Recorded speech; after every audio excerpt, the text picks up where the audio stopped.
Welcome to Dark Horizon Creations. I'm Mike.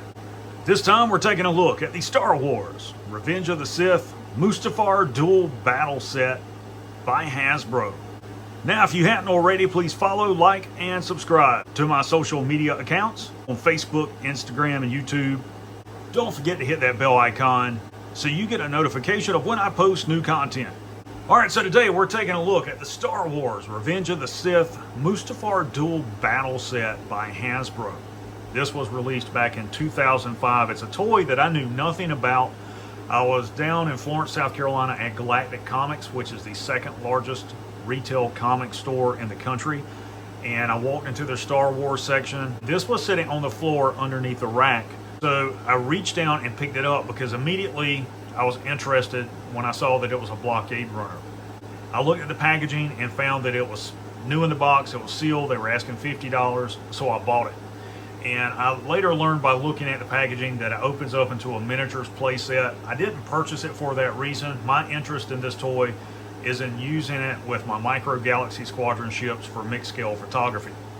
I'm a real huge fan of the large capital ships, and if you're a Star Wars collector, you know in the late 90s they released a series of ships called the Star Wars Collector's Fleet, and there were only 3 ships produced. There was a Rebel blockade runner, which I think was very close, if not identical in scale to this toy, a Star Destroyer, and a Super Star Destroyer. Due to poor sales, the line was canceled. The 4th ship in the line, the Mon Calamari Cruiser, never got produced. So as a collector, we really haven't had an opportunity to collect capital ships because there isn't a company out there that has produced them in any scale that really makes them desirable. So outside of something like the gaming miniatures, the only thing we're left with are model kits. There are a few models of the blockade runner out there. I purchased one of the Bandai model kits, but found the scale woefully inadequate for use for mixed scale photography. Despite the fact that this is a miniatures playset, it's still close enough in scale that you can use it for background shots. So, taking a look at the packaging, you can see the Star Wars Revenge of the Sith banner in the upper right. You can see that the Emperor's shuttle is also included. And you can see some of the features of the playset. It also includes the lava, which I presume to be something like Play-Doh. And you've got 3 miniatures figures back there. You've got Obi-Wan, Anakin, and the Emperor. And turn around on the back, you've got some of the features of the toy. You see it opened up as a playset, and some obligatory product shots of all the features that are included. Alright, so here we have the Rebel blockade runner and the Emperor shuttle outside of the packaging, fully assembled. This is a really cool playset. I do like this. So to begin, let's talk about the Emperor's shuttle. And you can see it's made out of that soft plastic that they use for accessories and weapons. I really don't like that,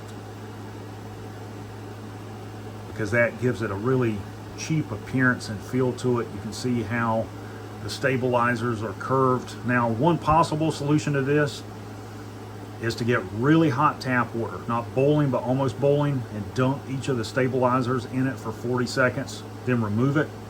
And then you want to take something like 2 of these aluminum rulers or 2 pieces of wood, place it in between that so that it's straight, and clamp it down and leave it for a day or 2 so that it will retain that shape and set in place. And you can see how this stabilizer is also warped, but it does have some nice little details to it. Minimal paint apps, and it includes this display base. It's got pegs on the top and bottom, so you can display the shuttle by itself if you so choose, or you can take it and plug it back into the top, the blockade runner, where it's docked to it like that. That looks really cool. Now, as far as dimensions, the shuttle itself is like 2¼ inches in length, and it is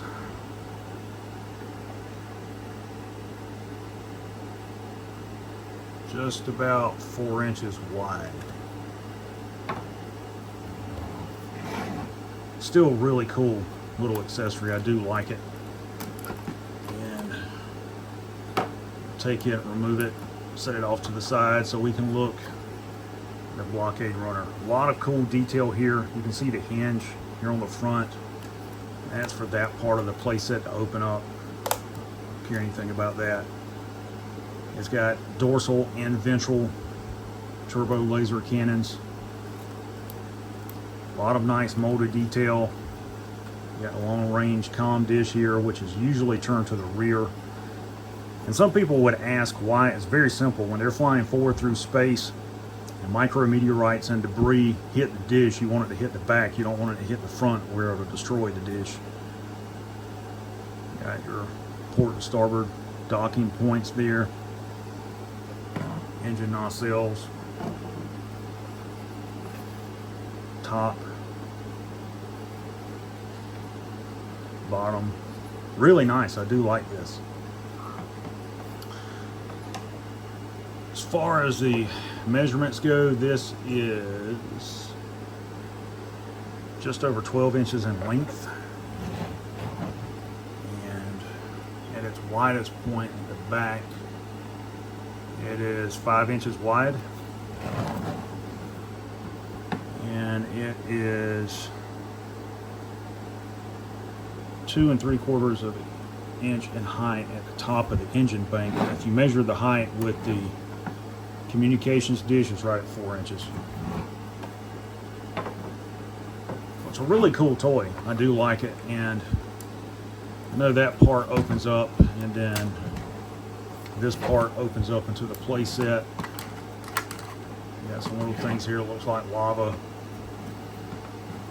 And I'll raise the camera up so you guys can see the top part of it there. It's got like a platform at the top of it.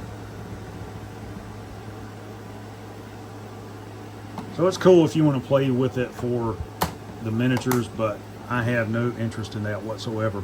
Once I repaint this and I weather it, this is going to look really, really nice. I just have to find something to use as a display base for it, so I can have it positioned for mixed scale photography with the micro galaxy squadrons. Now for a scale comparison with Micro Galaxy Squadron, I'll bring out Poe Dameron's X-Wing so you guys can see what they look like together. So it's woefully underscaled compared to an X-Wing,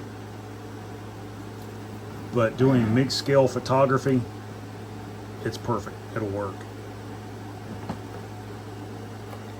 Overall, I think this is a really awesome collectible and toy. I am aware of the fact that they are extremely hard to find and even more rare in the packaging, the way I found this one at Galactic Comics. Well worth the cost at $50. I've seen a few of them on eBay for somewhere between $40 and $50. If you're looking for a capital ship to use for mixed scale photography, I would definitely consider picking this up. So there you have the Star Wars Revenge of the Sith Mustafar Dual Battle Playset by Hasbro.